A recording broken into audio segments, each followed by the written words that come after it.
So guys, for today's video, magluluto po tayo ngayon ng lulutuin po natin yung isda.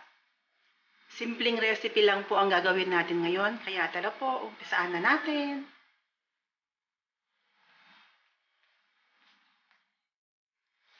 So ito po yung mga ingredients na gagamitin natin. Meron po tayong kalamansi, siling haba, kamatis, luya, bawang at sibuyas. At ang isda po natin ay ang tinatawag nilang matang baka. Next po gagawin natin, ipiprepare na po natin ang ating mga ingredients na gagamitin.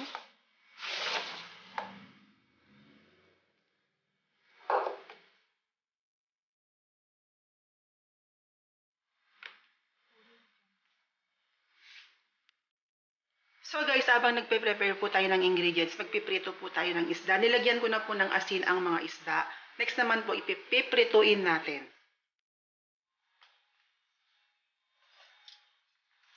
So guys, naglagay na po ako ng mantika dyan. Next naman po, ilalagay ko na po ang isda natin. Huwag po natin masyadong pakaprituin. Hintayin lang po natin mag-brown ng konti.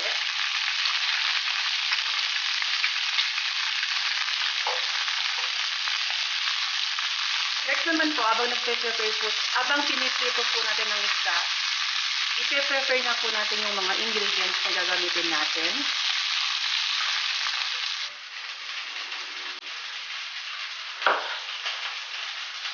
Kamatis.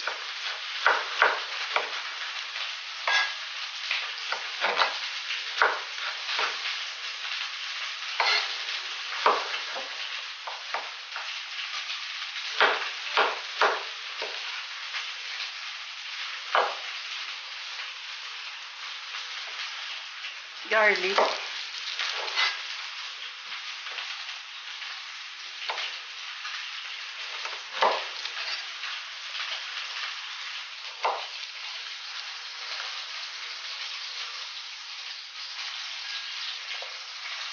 Hindi ko po tinanggal yung mga balat ng bawang para mabango po ang ating ginigisa.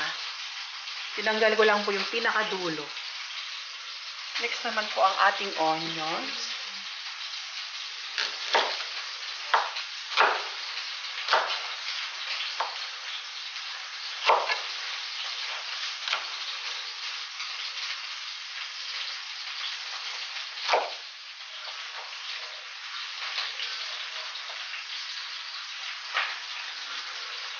So guys, ito lang yung mga ingredients na i-prepare natin. Bawang, sibuyas, kamatis, at siling haba lang po.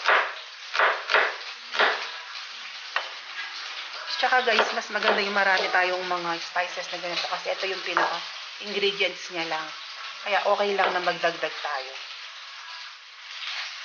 Kukuha po tayo ng konting luya.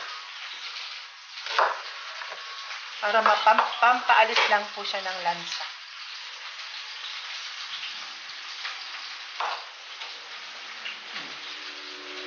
So, meron po tayo ditong siling haba.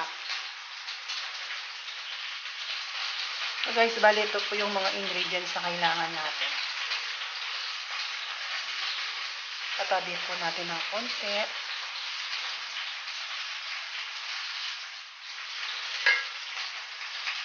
Hiwa po tayo ng kalamansi para sa ating pinakasabaw. Ito po yung pinaka-pampaasim natin. Napaka-healthy rin po ng food na to. Pwede naman po itong hindi prituin, kaso lang para po hindi siya nalulusaw ang isda. Konting brown lang naman po ang gagawin ko. Diba brown ko lang ng konti ang isda.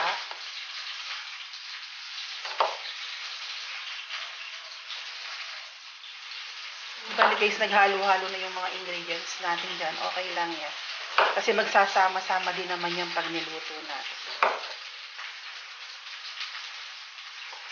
Yan. Ganyan lang po ang pagka-brown ng isda natin.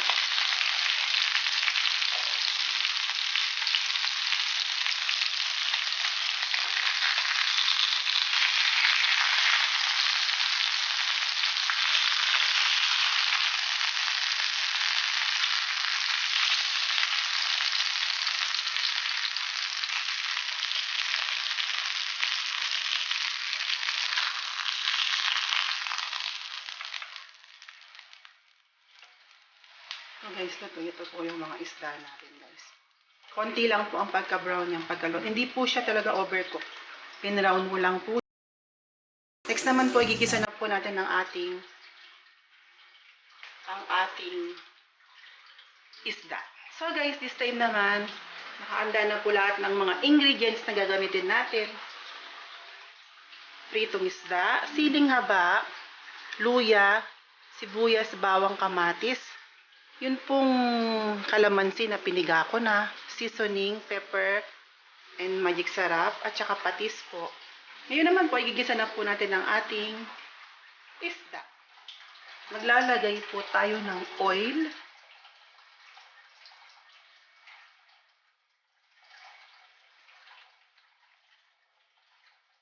Next naman po ang garlic.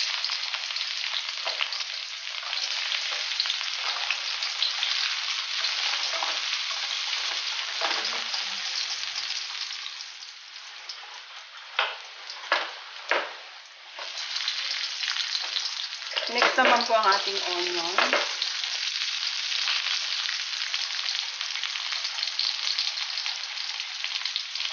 At isasabay na rin po ating luya. Ang bango po. Ang bango.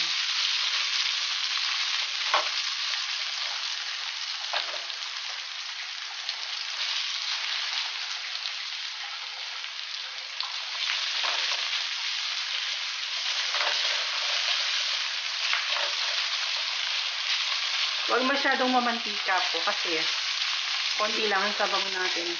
Kapag marami tayong mantika nilagay, ramdam na ramdam natin. Kaya kailangan paunti-unti lang po ang paglalagay ng mantika. Maglalagay na rin po tayong sili. Gigisa po natin ng sili para lumabas ang aroma. No need na sobra pong tunaw ng mga balong sibuyas natin kasi para may nakakain tayo pag nakain tayo ng isda. Ilalagay na rin po natin ang ating kamatis.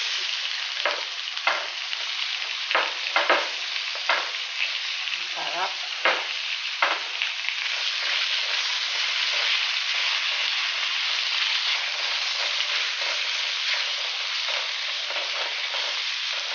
So guys, hindi na talaga ako maglalagay ng mantika.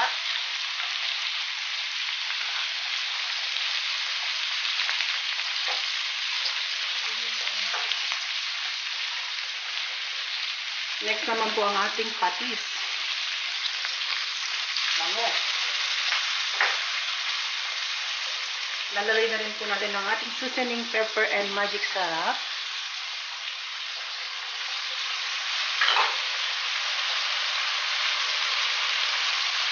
Ang kalamansi po, lalagyan natin ng tubig.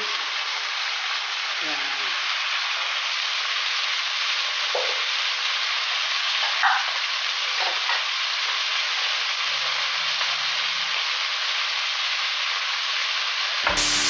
Then halo. Bango naman.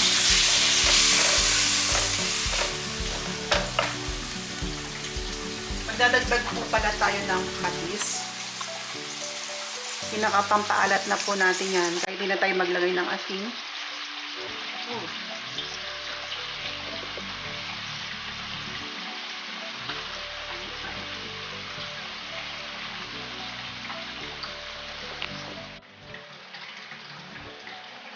Next naman po, ilalagay ko na po ang ating isda.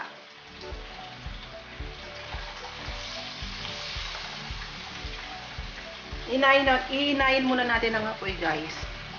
Pag nilalagay po natin yung isda kasi po, para hindi po masunog ang pinakasabaw. Konti lang po kasi ang sabaw nito, hindi po siya maraming sabaw.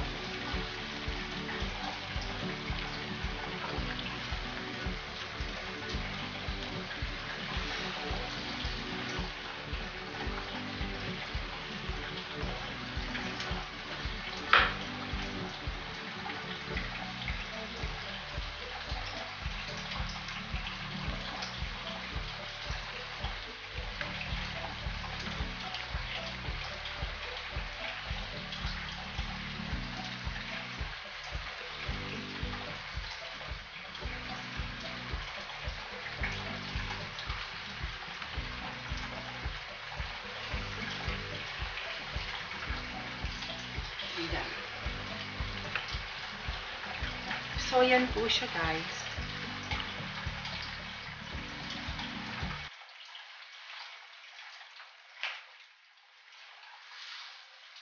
Next naman po natin ilagay ang ating kalamansi na may tubig.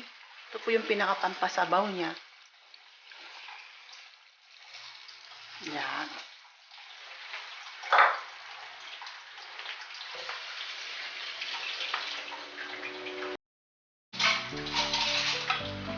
Yung mga nilagay po natin kamatis, ilagay po natin sa ibabaw. Pero daan-dahan lang po tayo para hindi po masira ang ating mga isda.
So, after 5 minutes po, i-check na natin.